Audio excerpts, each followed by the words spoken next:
Assalamualaikum warahmatullahi wabarakatuh. Halo anak-anak kelas 3. Bagaimana kabar kalian hari ini? Semoga kalian semua dalam keadaan sehat dan dalam perlindungan Allah Subhanahu wa taala. Anak-anak, pada kesempatan kali ini kita akan belajar tema 2, subtema 2, manfaat hewan bagi kehidupan manusia.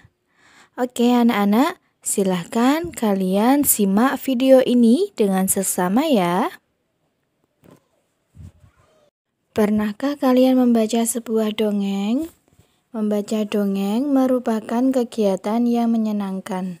Membaca dongeng berbeda dengan membaca teks biasa. Dalam membaca dongeng harus memperhatikan intonasi, lafal, dan mimik wajah.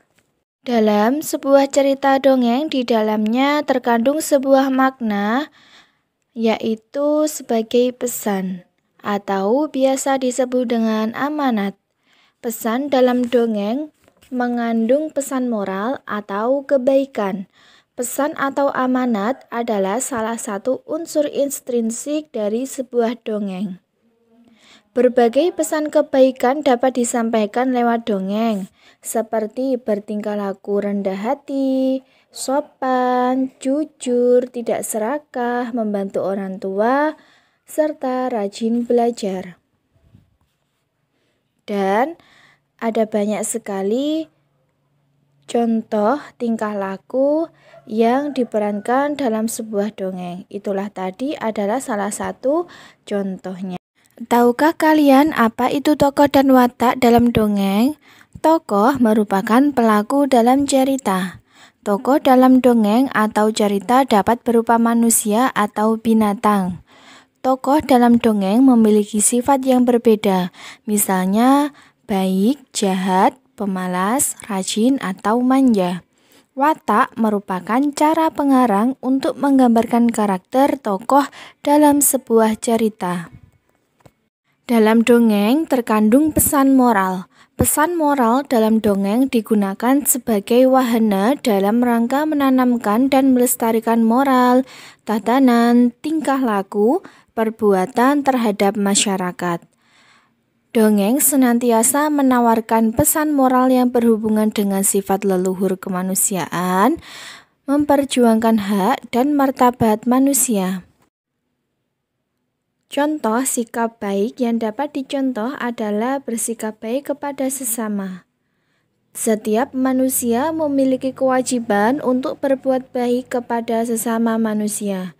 Dengan bersikap baik, maka orang lain akan berbuat baik juga kepada kita.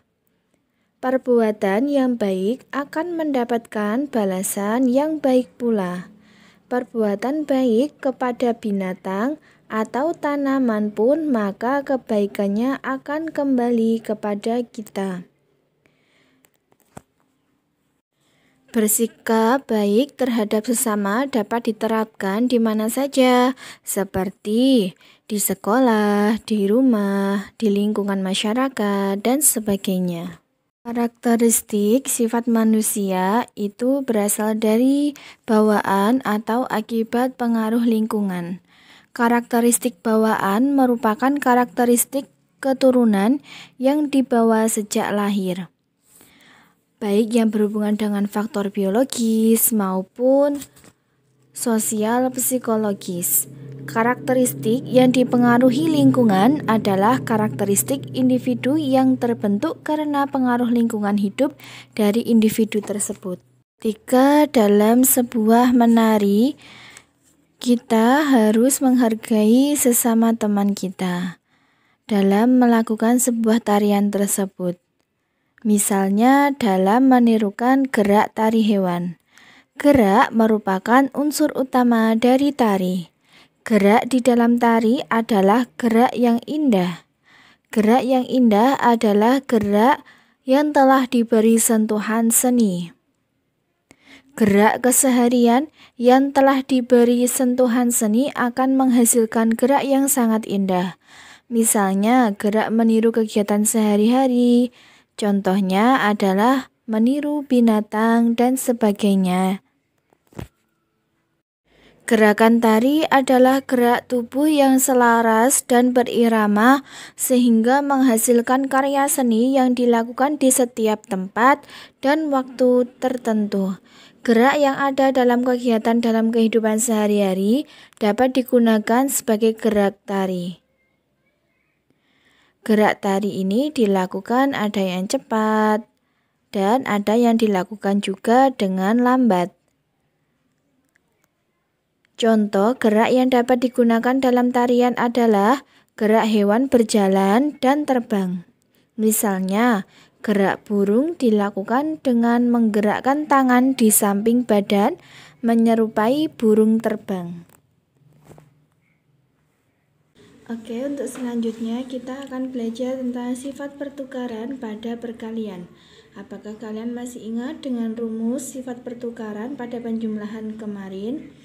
Sifat pertukaran pada penjumlahan kemarin itu sama seperti sifat pertukaran yang akan kita pelajari pada perkalian, yaitu tetap memakai rumus A dikali B sama dengan B dikali A. Ini adalah rumus pada sifat pertukaran perkalian.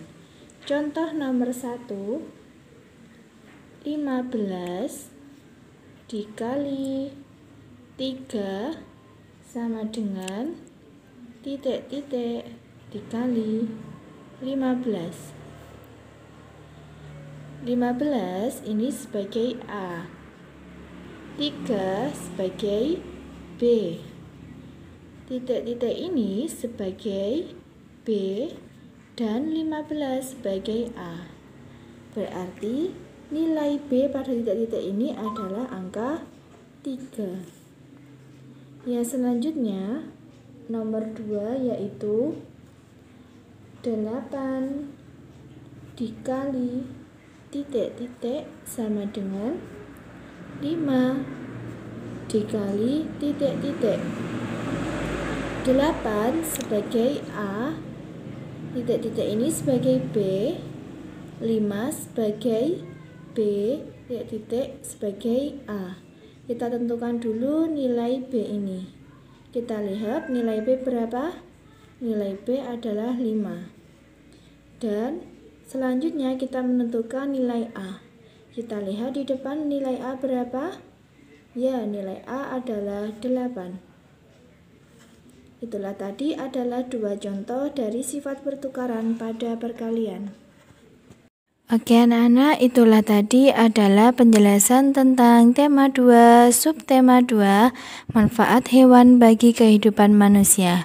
Semoga apa yang tadi sudah Ustazah sampaikan dapat bermanfaat. Terima kasih, sekian dari Ustazah. Assalamualaikum warahmatullahi wabarakatuh.